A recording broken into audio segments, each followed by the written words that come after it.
في ظل المسلسل السخيف اللي احنا بقالنا فترة عايشين فيه فيما يخص تجديد أحمد سيد زيزو مع نادي الزمالك، في أحد الفيديوهات لقيت تعليق من أحد الإخوة الزملكاوية بيسأل سؤال، فأنا عجبني السؤال وطالع عشان أرد عليه. بيسأل بيقول إيه بقى؟ بيقول يا جماعة هو ليه الإعلام شاغل باله وشاغل نفسه بتجديد أحمد سيد زيزو لنادي الزمالك في الوقت اللي فيه لعيبة في النادي الأهلي عقدها خلص الموسم ده والمفروض إن هي تجدد ومحدش بيتكلم عنها زي محمد الشناوي ورامي ربيعة وأكرم توفيق. فانا طالع ارد على السؤال ده وعايز اسال سؤال، هل حد قبل كده سمع ان في واحده من جماهير النادي الاهلي باعت الحلق بتاعها علشان خاطر لاعب يجدد من لعيبه النادي الاهلي، او واحد من جمهور النادي الاهلي عنده استعداد ان هو يبيع كليته او يتنازل عن مرتبه عشان لاعب في النادي الاهلي يجدد؟ هو ده بالظبط اجابه السؤال.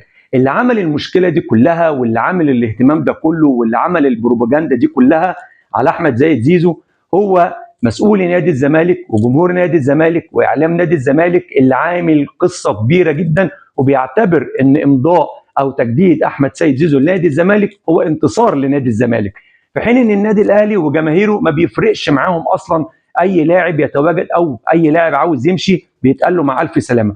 ولنا امثله كتير جدا سواء مع احمد فتحي او مع رمضان صبحي او حتى مع عبد الله السعيد. او عبد الله السعيد ده موقفه شبه موقف احمد سيد زيزو بالظبط، نفس الموضوع، بس الفرق ان مجلس اداره النادي الاهلي لما ابقى على عبد الله السعيد عمل معاه ايه؟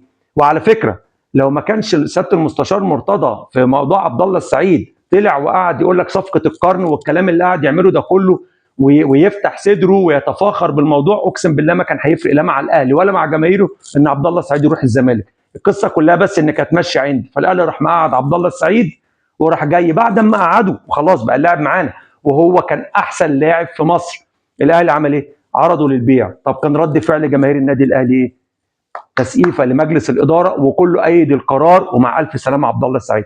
في حين ان لو زيزو واللي بيعمله مع نادي الزمالك بقاله سنه، هل لو جدد زيزو مع نادي الزمالك نادي الزمالك وجمهوره هيتعامل مع زيزو زي ما الاهلي وجمهوره اتعاملوا مع عبد الله السعيد؟ بالعكس، ده هيعتبروه اسطوره وتميمه وهيعتبروا ان ده انتصار لنادي الزمالك على النادي الاهلي وهيعملوا حفله كبيره جدا، لان دايما باستمرار جماهير نادي الزمالك عندها اللعيبه اهم. ده في بيدجات كبيره، حتى دردير عمرو الدردير نفسه قال لك انا لو زيزو راح النادي الاهلي انا هبطل اشجع كوره.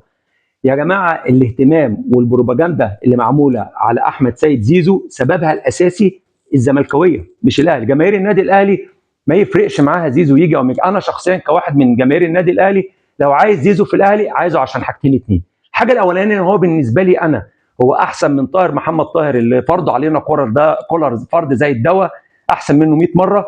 الحاجه الثانيه عشان هنحرق بيه دمكم. اشوفكم على خير والسلام عليكم ورحمه الله وبركاته.